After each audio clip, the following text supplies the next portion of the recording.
Shalom Bapak Ibu Saudara yang terkasih di dalam Tuhan. Hari ini kita akan merenungkan bagian firman Tuhan dari Imamat 13 dan 14. Judul dari renungan ini adalah Komunitas Kasih Karunia.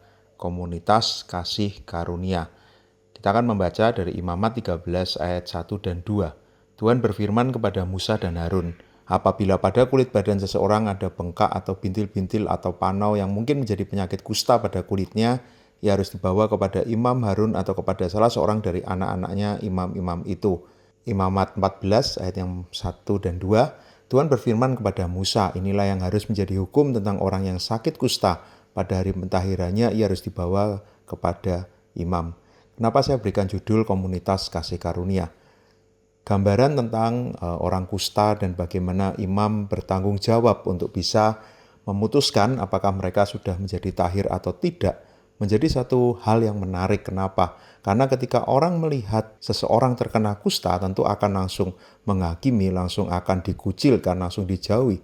Tetapi justru bagian ini menunjukkan ketika orang ini sudah sembuh, tentu dia boleh kembali ada di dalam komunitas. Tetapi bagaimana dia bisa menjadi sembuh? Tentu dimulai dengan imam yang harus bertanggung jawab untuk boleh membuat orang ini bisa diterima, orang ini juga mengikuti setiap proses yang ada, dan orang ini juga boleh menjalani hari-harinya di dalam satu kepastian ketika nanti dia sudah tahir, dia sudah tidak menderita kusta lagi, tentu dia boleh kembali ada di dalam komunitas dari bangsa Israel ini. Saudara, yang menarik kalau kita lihat bagian ini, bukankah ini gambaran dari satu komunitas yang Tuhan izinkan untuk kita termasuk gereja, untuk orang-orang percaya? Bagaimana kita adalah orang-orang yang bukan sempurna, bukan baik, bahkan di dalam keberdosaan kita. Tanpa anugerah Tuhan, kita tidak layak ada di dalam komunitas. Tetapi justru di dalam komunitas kita yang sama-sama terbatas, sama-sama lemah, justru kita harus saling menjaga, saling menerima. Bahkan kalau di bagian ini mungkin digambarkan sekarang ada pemimpin, ada hamba Tuhan yang mungkin bertanggung jawab untuk bisa membimbing, bisa mengarahkan, bisa memberikan penilaian. Tapi kita juga melihat bagaimana setiap orang boleh diterima di dalam komunitas itu. Kasih karunia Tuhan diberikan kepada umatnya, membuat mereka yang sudah ada di dalam perjanjian itu, kalau untuk orang Israel, membuat kita yang sudah ditebus oleh pengorbanan Kristus di kayu salib, kita boleh menjadi anak-anak Allah.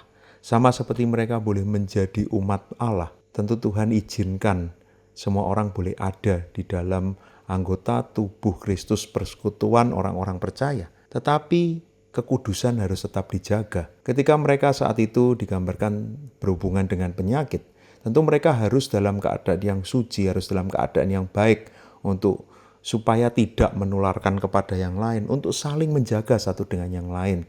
Tentu kita bukan menjauhi orang yang sedang gagal, orang yang bergumul di dalam dosa. Tetapi kita harus mengarahkan, kita harus membimbing. Kita harus memberikan mungkin kesempatan untuk boleh renungkan tentang dirinya, belajar lebih banyak. Mungkin dia juga boleh kembali melihat bagaimana imannya kepada Kristus. Supaya ketika pada waktunya dia sudah siap, dia boleh kembali bersama-sama di dalam komunitas orang percaya. Bahkan dia mungkin kalau seorang aktivis bisa kembali melayani di tengah tentu ketidakidealan, di tengah semua hal yang dia pernah alami. Itulah komunitas kasih karunia. Bukan karena kita yang kuat dan hebat, tapi semua karena kasih karunia Tuhan. Dan Tuhan izinkan kita boleh berproses bersama di dalam komunitas ini. Mari kita berdoa. Bapa di surga, terima kasih karena kami boleh menjadi orang-orang yang sudah ditebus. Bukan karena kami kuat dan hebat, semua karena anugerah Tuhan. Biarlah kami boleh saling mendukung, saling menguatkan, saling menopang, saling menerima satu dengan yang lain. Kami bersyukur untuk semua proses yang Tuhan izinkan, untuk kami boleh menjadi lebih baik. Di dalam nama Tuhan Yesus kami berdoa. Amin.